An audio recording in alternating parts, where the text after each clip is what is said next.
ಬೆಂಗಳೂರಿನ race course ರಸ್ತೆಯಲ್ಲಿ ಕಾಂಗ್ರೆಸ್ನವರಿಗೆ protest ಅನ್ನ ಮಾಡ್ತಾ ಇದ್ದಾರೆ. ಬುರುಡೆ ಬಿಡುತ್ತಿರುವ ಬಿಜೆಪಿ ನಾಯಕರಿಗೆ ಧಿಕ್ಕಾರ ಅಂತ ಘೋಷಣೆ ಕೂಗ್ತಾ ಇದ್ದಾರೆ. ತೇಜಸ್ವಿ ಸೂರ್ಯ, ಅಶೋಕ್, ವಿಜಯೇಂದ್ರ ವೇಷ ಧರಿಸಿ ಪ್ರತಿಭಟನೆಯನ್ನ ಮಾಡ್ತಾ ಇದ್ದಾರೆ. ಬಿಜೆಪಿ ನಾಯಕರಿಂದಲೇ ಧರ್ಮಸ್ಥಳ ಅಪವಿತ್ರ ಆಗ್ತಿದೆ ಅಂತ ಕಿಡಿಕಾರ್ತಾ ಇದ್ದಾರೆ. ಸೊ ಈ ಕಾಂಗ್ರೆಸ್ನವರ ಪ್ರೊಟೆಸ್ಟು ಆ ಗ್ಯಾಂಗ್ ವಿಚಾರದಲ್ಲಿ ಯಾಕೆ ಆಗ್ಲಿಲ್ಲ? ಅವರ ವೇಷವನ್ನ ಯಾಕೆ ಹಾಕೊಳ್ಳಿಲ್ಲ ಇವರು?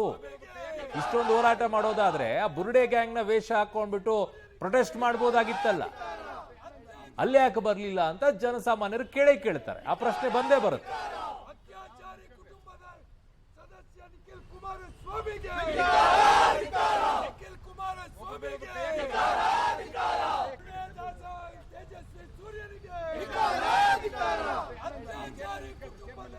ಹಿಂದೂ ಧರ್ಮದ ವಿರೋಧಿ ಬಿಜೆಪಿ ನಾಯಕರಿಗೆ, ಹೆಣ್ಣು ಮಕ್ಕಳ ವಿರೋಧಿಗಳ ಬಿಜೆಪಿ ನಾಯಕರಿಗೆ,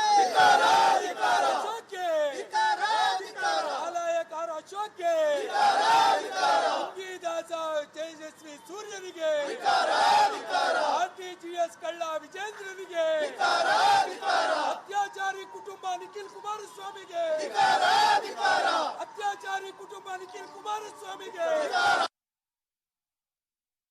ತೇಜಸ್ವಿ ಸೂರ್ಯನಿಗೆ. ಘೋಷಣೆ ಕೂಗೋರ್ ಮೇಲೆ ಡಿಫಾರ್ಮೇಶನ್ ಕೇಸ್ ಅನ್ನ ಕುಟುಂಬದ ಹೊರಕ್ಕಿದ್ರೆ ಏನಾಗುತ್ತೆ ಅವರ ಪರಿಸ್ಥಿತಿ? ಯಾಕಂದ್ರೆ ಅಲ್ಲಿ ಕುಟುಂಬ ಬೇರೆ, ಬಾಯಿಗೆ ಬಂದಂಗೆಲ್ಲ ಮಾತನಾಡ್ಕೊಂತ ಕೂತ್ಕೊಳ್ಳೋದು. ಇದೇ ಹೋರಾಟ ನಿಮ್ಮದು. ಆ ಗ್ಯಾಂಗ್ ಇತ್ತಲ್ರಪ್ಪ, ಬುರುಡೆ ಗ್ಯಾಂಗು, ಅವರ ವೇಷಗಳನ್ನ ಹಾಕೊಂಡ್ಬಿಟ್ಟು ಮಾಡ್ಬೇಕಾಗಿತ್ತು ಪ್ರೊಟೆಸ್ಟ್ ಅನ್ನ. ಈಗ ಯಾರೋ ಧರ್ಮಸ್ಥಳದ ಪರವಾಗಿ ನಿಂತ್ಕೊಂಡು ಹೋರಾಟವನ್ನ ಮಾಡ್ತಾ ಇದ್ದಾರೆ ಅಂದ ತಕ್ಷಣ ನಿಮಗೆ ಆಕ್ರೋಶ ಬರುತ್ತೆ. ಇದೇ ನಿಲುವುಗಳು ಜನರಿಗೆ ಇರಿಟೇಟ್ ಆಗೋದು ಕೆಲವು ಟೈಮಲ್ಲಿ. ನಿಮ್ಮ ನಿಲುವುಗಳು ಹೇಗಿರುತ್ತೆ, ಯಾವ ರೀತಿಯಾಗಿರುತ್ತೆ ಅಂತ ನೋಡ್ಕೊಳ್ಳಿ. ಧರ್ಮಸ್ಥಳ ಚಲೋ ಮಾಡಿದ ತಕ್ಷಣ ನಿಮಗೆ ರಾಜಕೀಯವಾಗಿ ಕಾಣಿಸ್ಕೊಳ್ಳುತ್ತೆ.